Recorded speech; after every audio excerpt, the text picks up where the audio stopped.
Hi family, akkam jirtanii fayyaadhuma keessan jirtu anis nagaa koon jira galanni fulfinni waaqayyoodhaaf haa ta'u.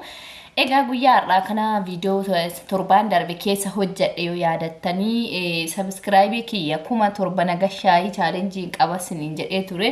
Subscribe kiyya amma nama 100 bichaa hanqate jechaadha kuma torba naagaluudhaaf warroonni channel akkoo jala jirtan jechaadha warri haga amma maatii naaf hin ta'ini maatii naaf ta'a subscribe naaf godhaa na jajjabeessaa siniin jedha jechaadha. Challenge sun amma torbaan tokko ji'a tokkoof naaf kenname torbi tokko bichaa naaf jechaadha torbaan lama heer argasiniin jedhee amma torbiin kun yoo dhumate torbettaan keessa hin dhaabbata jettaadha. Kanaafuu torbiin kun hin dhumatin namni 100 guyyaa tokkotti naa gochuu dandeessan jedheen abdii qaba. Just har'a waa'ee maalitti irraa dubbachuu dhufe beektu suuraa mucayyoo asirra argaa jirtan kana abbaan ishee mallaqa waggaa 12 hojjette mana ijaarrattee mana kana natu ijaarrate jedhee abbaan ishee kaadee obboleettii wajji isheen tuni haati koollee nan jaallattu ijoollummaa kootirraa nan jaallattu ani haadha biraatirraa dhaladhe ta'e hin beeku jettee Afrikaa 24 irratti dubbatte namoonni dhaggeeffatan yoo jiraatan jechaadha. Ijoollee goola namaa jiran kana waggaa 12 miti waggaa 5-6 namni homaatii gaarii qabaattee nama seera wayirra si oolchu ebeluu kiyya jechuu baattee way gadi ergatte wayirra ooffatte mallaqni kee waan gaariirra si ooluu danda'a jechaadha.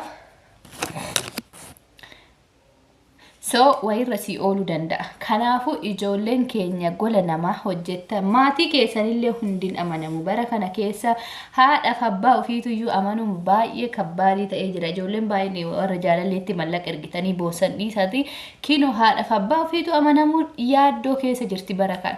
Kanaafuu obboleettii keenya kana rabbiin haqa ishee harkaa baasu abbaan ishee kun biyya namaa deemte sigaaraa dhugdii akkasumas immoo dhiira abbaa manaa dura hiinee hiitee rumsiisne dhiiste dhiira irratti darrabde dosa mana dura qabdu wacii meeqa godhee sargii godhee rumsiisee dhiiste kabiraa jaalatte jedhee abbaanii mucayyoo sana maqaa balleessa jechaadha.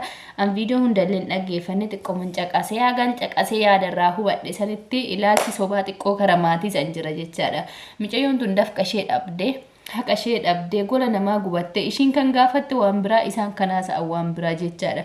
Obboleettii wajjin illee ta'anii interview irratti dhiyaatan irratti illee abbaan keenya nu ishee guddisuuf jedhee caccabee lukaa ciccitee jettee waa meeqa haasoftee mucayyoon kan gaafatte nibrata isheeti mana isheedhaaf ijaaran kana maaliif dhoowwatu? Maaliif dhoowwatu? Ijoolleen baay'een gola namaa teessanii maatiin naa ijaaree mana naa ijaaranii kilaasii hagana naa ijaaranii gorfaa hagana naa ijaaran jettaniin amanina dura hin danda'amu waggaa 5 kana dura waggaa 4 as kan jijjiiramne akkana dhufe abbaan asteechee paaspoortii qabaanna maqaa keetiin bitachuu akka dandeessu kan bahe amma dura hin jiru jechaadha. Ijoolleen dura maqaa maatiin biyya namaa teessanii maqaa keessanii yoo bittan yoo dhayxee ati farramiin manni sun maqaa kee ta'uu danda'u mootummaan sirraa fudhata ture. Amma garuu haalli hundi tashaashaaleera. Namoonni as teessanii mana bitachuu barbaadan maqaa namaatiin akka hin binne maqaa keetiin si haa bitanii suura paaspoortii keetii gaafatu bakka firmaan kee bakka duwwaa hafaa sana booddee gaafa galtee mallatteessita jechaadha. Kanaafuu waan gootan kamiyyuu maqaa keessaniin godhadha. Birriis immoo yoo ergitan darasanii qabaadha. Bakka darasanii yoo qabaatte mucayyoon tun darasanii waggaa 12 ergite kana odoo darasanii waraqata san walirra kaawwattee walitti chaappessitee ol keechee jiraatte har'a isa tura gaaratti baha jechaadha. Mucayyoo tana maatiin ishee jechuudha mallaqa ishee dhoowwatan.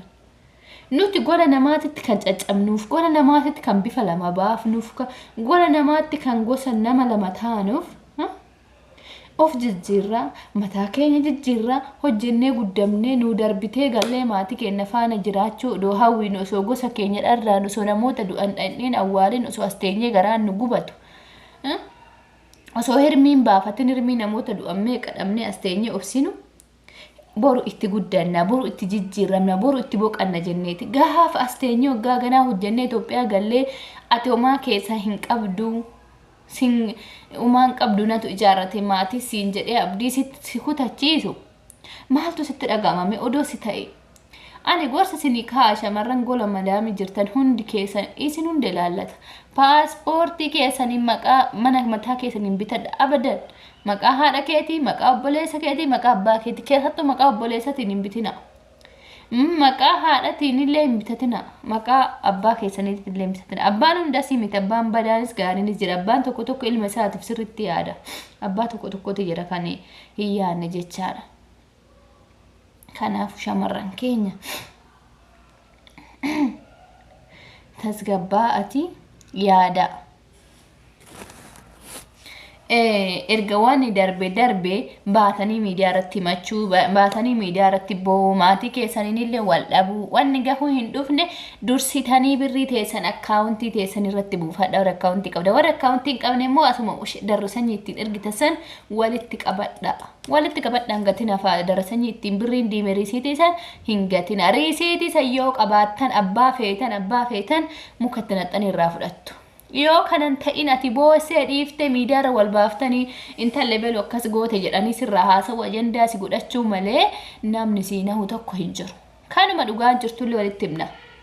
Boru asirra dhuftaniin boo'ina. Har'a gaafa namni isin gorsa namaa hojiitti hiika. Shamara baay'ee miidhame akkasitti. Riisiitii birrii ittiin ergitan hin gatinaa yoo maqaa keessan irratti illee ergaa hin jiraatin. Maqaa namaatiin gaafa ergitan maatii keessa yoo ergitan gaafa isaan sii kadan riisiitii sun ragaa irratti baha. Riisiitii santu gixxin godhee ragaatti ta'a. Isaan si kaadan. Har'a riisiitii of harkaan qabdu mucayyoon tumme maaliin karakkarti? Waggaa gana hojjedhee malee meerre riisiitiin jedha seerrillee qaamni seeratti toodha ittee murteessite akka jaarsummaasitti abboonni maatiin firri yaa'ee harkaa abbaa kan harkaa baasanii fi kennisiisanii malee mucayyoo tana meerre riisiitiin jedha manni seera ragaa qabda. Darrasanyiin kee meerre hin jiru. Bakka darasanii hin jirretti immoo furmaata agabada boosee dhiiftee miidiyaatti himattee dhiistee hin jiruun argattu kaa. Nama si saradda'u hin qabdu, nama si falmu hin qabdu.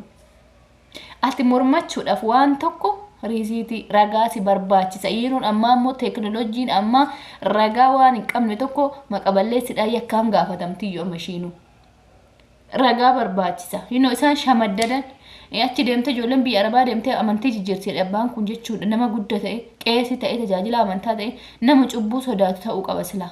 Maal irraa baratan abbaa kanarra dhaloonni inni sahaatti galu abbaa kanarra mee maal barannan su tajaajilamtoonni isaanii maal irraa baran ilmoo isaatirra waan akkanaa godhe warra kaawwan akkam nu godha. Kanaafuu abbaan kunillee seeraan nu qaafatamuu qaba yoo dhuguma seerri haqaan kafaradu ta'e mucayyoollee haqa ishii fuusisiifuu qaban jechaadha. Kanaafuu shamarran jechi ijoon ani isinitti himu birri abbaa feetirratti ergite taanaan darasanyii sana waraqaa darras riisiitii san maqaa ittiin ergitee san hin gatin riisiitii san kaawwadhu qabadhu sirriitti. Kooppii godhi iyyuu hunda humna naannoo dhaqii riisiitii kooppii godhi waraqaadhaan ol kaawwadhu ashagiiti. Abbaan fedhe si kaadu riisiitii san tugittiin godhee ragaatti baha. Mana kana waggaa bitamu san maqaa keessaniin bitadha. Mana kamuu maqaa namaatiin hin bitina abadan. Maqaa keetii yoo bitte suura paaspoortii keetii yoo ergite maqaa keetiin chaappeffamee siif kennama.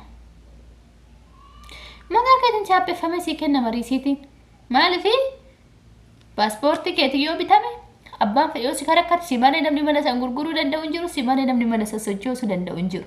Haga gaafatti galtu taa'ee si eega. Yoo mu maqaa nama biraatiin barbaadan gubbitte yoo barbaadan gurguratanii ka bakka biraatti deemanii bitatanii baay'inu keessiin jechuu danda'u. Maal gochuu dandeessari hin dandeessu. Kanaafuu shamarran waan namni sin gorsu kana hojiitti ka mallaqa keessan bilaashan humna keessan bilaashan godhina. Dadhabbii keessa waggoota dheeraa bakka ittiin balleessina riisiitii ol kaawwadha. Hunda caalaa riisiitiin ragaadhaaf si fayyaddi. Yoo maatiidhaan ganamtanillee riisiitiin baay'ee si fayyada. Kanaafuu itti fayyadamuun hin raaffatina. Gorsi keenya kanuma jechaadha. Yeroo baay'ee shamarran keenya ni gorsina isin garuu hojiitti ni eegdan. Afaanuma keenya lafatti lafallafna malee shamarran baay'ee dhagahaa jirtan. Dhagahaa obboleettii tanarraa barumsa fudhaa. Ishee miidhamtee boossee baatee miidiyaatti himatte kana. Ishiirra barumsa fudhaa. Callisnee nuti bakkeetti kufuu hin qabnu. Nuti callisnee bakkeetti of arguu hin qabnu. Hojiitti hiikuu qabna. Hojiidhaan argamsiisuu qabna.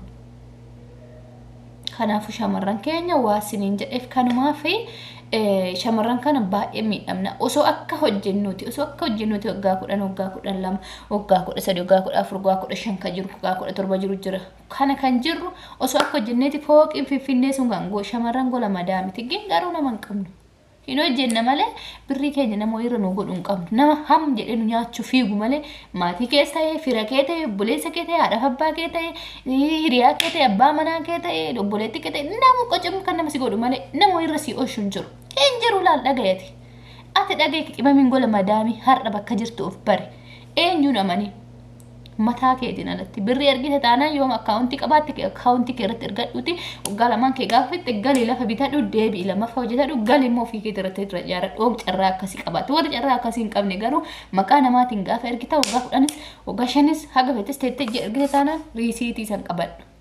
Mana gaafa bittu paaspoortii keetii siyaa bitanii maqaa irratti chaappadhaan dhamee si ergama suuraa san fudhattee of bira keessa. Riisiitii biriitiin ergite immoo qabattee galta. Yoo manni kun kinutu ijaaree keenya marraa qabdanii si ganan ragaa riisiitii ittiin ergitee ijaarsifame itti ol baasta. Sana booda isaantu salphata.